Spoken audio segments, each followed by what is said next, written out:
What is the difference between an expanded and flexible widget in Flutter? We start with two containers, each has a fixed height of 200 pixels and below it we have some available space.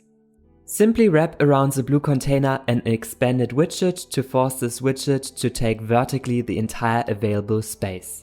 So the expanded widget simply ignores the height of its child widget. However, if you use a flexible widget, then the flexible widget has by default exactly the height of its child widget. Let's move the flexible widget above the fixed height container.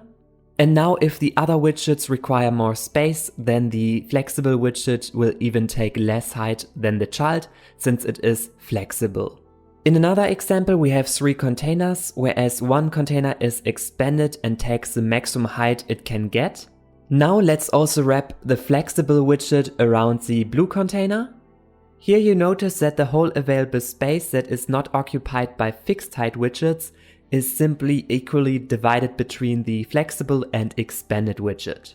Whereas the expanded widget forces a child to take exactly the space that it can get, and the flexible widget will only take the child height or less than it.